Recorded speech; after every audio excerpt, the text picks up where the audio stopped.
नमस्कार दोस्तों, स्वागत है आप सभी का आपके अपने YouTube channel online study with DK में। आज हम बात करेंगे हिंदी सब्जेक्ट की और आज हम आपके लिए लेकर आए हैं हिंदी सब्जेक्ट में टॉप 30 क्वेश्चन जो कि विभिन्न प्रतियोगिता परीक्षा में पूछे गए हैं और आगे भी इनके पूछे जाने की पूरी संभावना है।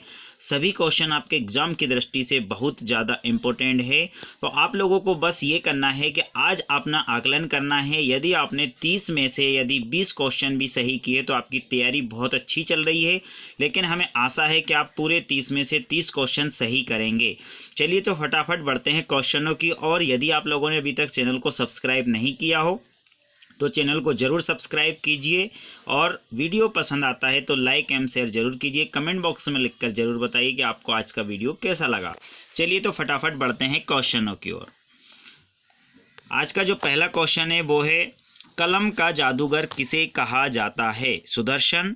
कलम का जादूगर किसे कहा जाता है? सुदर्शन जी को, रामवृक्ष बेनीपुरी को, जेपी श्रीवास्तव को या फिर ज्योति प्रसाद को? तो आपको यहाँ पे बता दें, कलम का जो जादूगर है वो कहा जाता है रामवृक्ष बेनीपुरी जी को। यहाँ पे दूसरा वाला जो ऑप्शन होगा वो अपना यहाँ पे सही होगा। चलिए आगे देखिए, हिंदी काव्य में छायावाद का इतिहास कहाँ से शुरू होता है? पंत जी से, प्रसाद जी से, निराला से, महादेवी वर्मा से? तो यहाँ पे आपको बता दें कि हिंदी काव्य में छायावाद का जो इतिहास है वो शुरू होता है प्रसाद जी से, यानी दूसरा वाला जो ऑप्शन होगा वो यहाँ पे अपना एकदम सही होगा। चलिए अगला क्वेश्चन देखते हैं। सुमित्रा नंदन पंत को ज्ञानपीठ पुरस्कार किस कृति पर मिला? चितंबरा, ग्राम्या, युगवाणी या फिर परिवर्तन? यहाँ पे आपको ध्यान देना है, जो सुमित्रा नंदन पंत जी है उनको जो ज्ञानपीठ पुरस्कार मिला है वो कौन सी कृति पर मिला है? यहाँ पे जो कृति है कौन सी कृति पर उनको मिला है? तो ये चितंबरा, ग्राम्या, युगवाणी या फिर परिवर्तन? तो उनको मिला है चितंबरा पर। यहाँ पे पहला वाला जो ऑप्शन होगा वो अपना यहाँ पे सही होगा। चलिए आगे देखिए, गांगे किसके लिए प्रयुक्त होता है? जो गांगे शब्द है ये किसके लिए प्रयुक्त होता है? भागीरथ के लिए, शिव के लिए, परीक्षित के लिए या फिर भीष्म के लिए?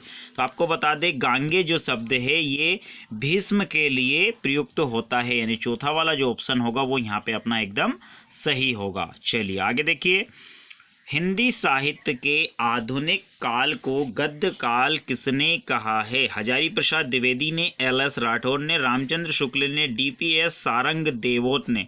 तो यहाँ पे आपको बता दें, हिंदी साहित्य के आधुनिक काल को जो गद्य काल कहा है वो कहा है रामचंद्र शुक्ल जी ने, यानी तीसरा वाला जो ऑप्शन होगा वो यहाँ पे अपना एकदम सही होगा। चलिए आगे देखिए, प्रगतिवाद उपयोगितावाद का दूसरा नाम है, यहाँ कथन किसने कहा है? ध्यान देना है आपको, प्रगतिवाद उपयोगितावाद का दूसरा नाम है, यहाँ कथन किसने कहा है? रामविलास शर्मा ने, प्रेमचंद जी ने, नंद दुलारे वाजपेयी ने या फिर सुमित्रा नंदन पंत जी ने? तो यहाँ पे आपको बता दें, प्रगतिवाद को उपयोगितावाद जो कहा है वो कहा है रामविलास शर्मा जी ने, यानी पहला वाला जो ऑप्शन है वो अपना यहाँ पे एकदम सही होगा। चलिए आगे देखिए, केंद्रीय हिंदी निदेशालय की स्थापना कब हुई? 1960 ईस्वी में, 1962 में, 1963 ईस्वी में, 1964 ईस्वी में? केंद्रीय हिंदी निदेशालय की स्थापना आपको यहाँ पे बता दें, काफ़ी इंपॉर्टेंट क्वेश्चन है, काफ़ी एग्जाम में पूछा गया है।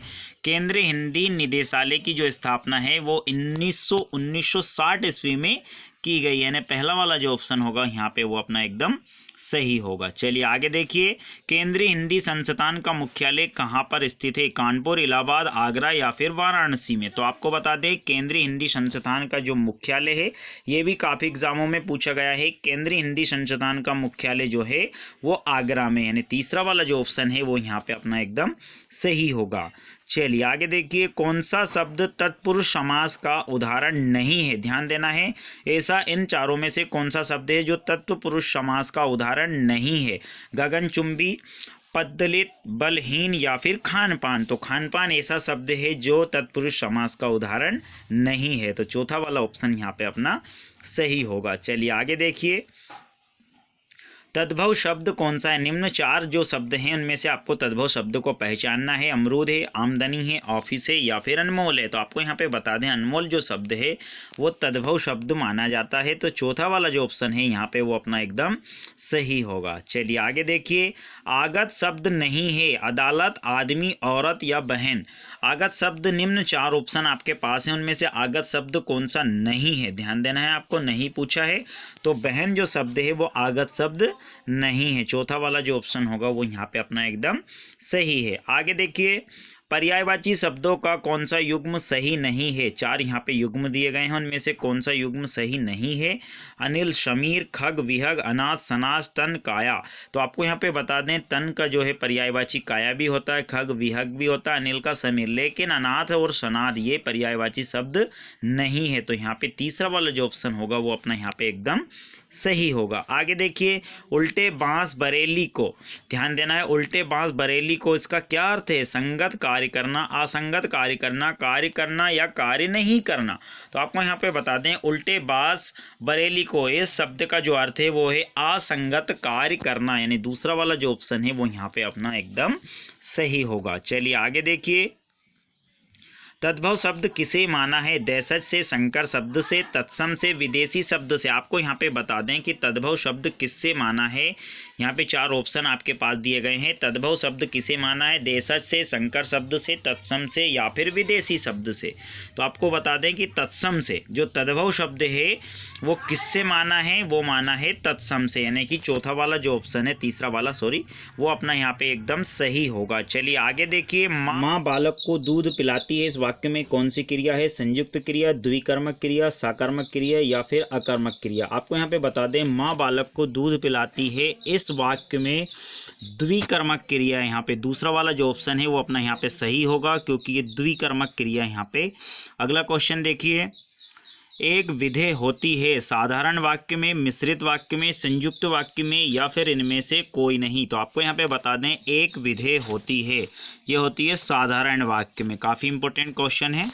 तो साधारण वाक्य में एक विधेय होती है, पहला वाला जो ऑप्शन है वो यहाँ पे अपना एकदम सही होगा। अगला क्वेश्चन देखिए, निम्नलिखित में से कौन सा व्यंजन पार्श्विक व्यंजन है। झा, या, सा या फिर ला। तो आपको यहाँ पे बता दें, पार्श्विक व्यंजन के बारे में यहाँ पे पूछा है।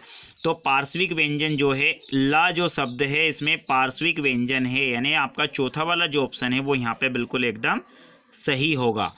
चलिए आगे देखिए, उन्मेक किस प्रकार का शब्द है। देशज है, आगत है, तद्भव है या फिर तत्सम है। तो आपको यहाँ पे बता दें, उन्मेक जो शब्द है ये वाला, ये किस प्रकार का शब्द है। तो ये है तत्सम शब्द, यानी चौथा वाला जो ऑप्शन है वो यहाँ पे अपना एकदम सही होगा। चलिए आगे देखिए, किस बोली में ने परसर्ग, ध्यान देना है, कौन सी भाषा है जिसमें ने परसर्ग लगाया जाता है। राजस्थानी, अवधी, ब्रजभाषा या फिर खड़ी बोली। तो आपको यहाँ पे बता दें, ने परसर्ग जो है वो खड़ी बोली में लगाया जाता है। चौथा वाला जो ऑप्शन है वो यहाँ पे अपना एकदम सही होगा। आगे देखिए, उच्छ्वास का सही संधि विच्छेद है, क्या है। उत धन श्वास, उत धन श्वास, उच्च धन श्वास, उच्च धन छवास। तो यहाँ पे आपको बता दें, उच्छ्वास का जो सही संधि विच्छेद है वो है उत धन श्वास, यानी पहला वाला जो ऑप्शन है वो बिल्कुल यहाँ पे सही है, जो बिल्कुल यहाँ पे एकदम सही होगा। आगे देखिए, जो हर समय अपना मतलब साधता हो उसे क्या कहा जाता है।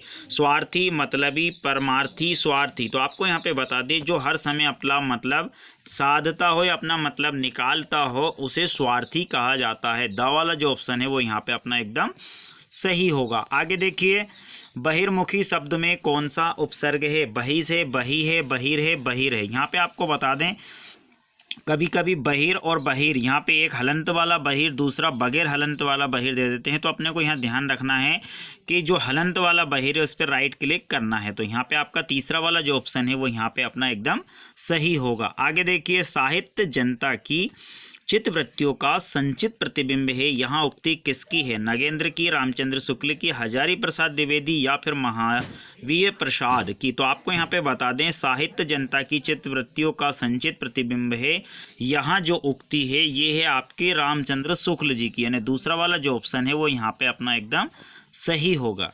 आगे देखिए, मर्यादा किस युग की प्रसिद्ध पत्रिका है। द्विवेदी युग की, छायावादोत्तर युग की, भारतेंदु युग या फिर छायावाद युग की। तो आपको यहाँ पे बता दें, मर्यादा जो है ये द्विवेदी युग की प्रसिद्ध पत्रिका थी। तो यहाँ पे पहला वाला जो ऑप्शन है वो यहाँ पे अपना सही होगा। मर्यादा जो है द्विवेदी युग की प्रसिद्ध पत्रिका थी। आगे देखिए, निम्न शब्द की उत्तम अवस्था कौन सी है। निम्नता, निम्नतम, निम्न स्तर या फिर न्यून। तो आपको यहाँ पे बता दें, निम्न शब्द की जो उत्तम अवस्था है वो है निम्नतम, यानी चौथा वाला जो ऑप्शन है वो अपना यहाँ पे सही होगा। आगे देखिए, थाली का बैगन का अर्थ क्या है? चोखा बनाना, अविश्वासी, सब्जी काटना या फिर खाना। तो आपको बता दें थाली का बैगन जो शब्द है इसका जो अर्थ होगा वो होगा अविश्वासी, यानी जिसने विश्वास तोड़ा हो, जिस पर विश्वास नहीं किया जा सकता उसे कहते हैं अविश्वासी। तो यहाँ पे दूसरा वाला ऑप्शन अपना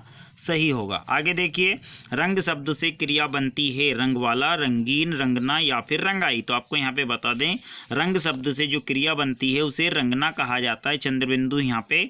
तो तीसरा वाला जो ऑप्शन है वो यहाँ पे अपना एकदम सही होगा। आगे देखिए, प्रवाल शब्द का अर्थ क्या है? बदनामी, मूंगा, मोती या फिर हीरा। प्रवाल जो शब्द है इसका जो अर्थ है वो है मूंगा, यानी दूसरा वाला जो ऑप्शन है वो यहाँ पे सही होगा। प्रवाल शब्द को मूंगा भी कहा जाता है। चलिए अगला क्वेश्चन देखिए, जो तीनों काल देखता हो उसे त्रिदेव कहते हैं, त्रिकालदर्शी, त्रिनेत्र या फिर त्रिपुंड कहते हैं। तो यहाँ पे आपको बता दें जो तीनों काल को देखता हो उसे कहते हैं त्रिकालदर्शी। तो यहाँ पे दूसरा वाला जो ऑप्शन है वो अपना सही होगा। आगे देखिए, शीघ्र प्रसन्न होने वाले को कहते हैं परितोष, संतोष, अनुतोष, आशुतोष। तो आपको यहाँ पे बता दें शीघ्र प्रसन्न होने वाले को आशुतोष कहा जाता है और आशुतोष भगवान भोलेनाथ का नाम है। तो यहाँ पे चौथा वाला जो ऑप्शन है वो अपना यहाँ पे सही होगा। इस प्रकार यहाँ पे पूरे आपके टॉप 30 क्वेश्चन कंप्लीट होते हैं।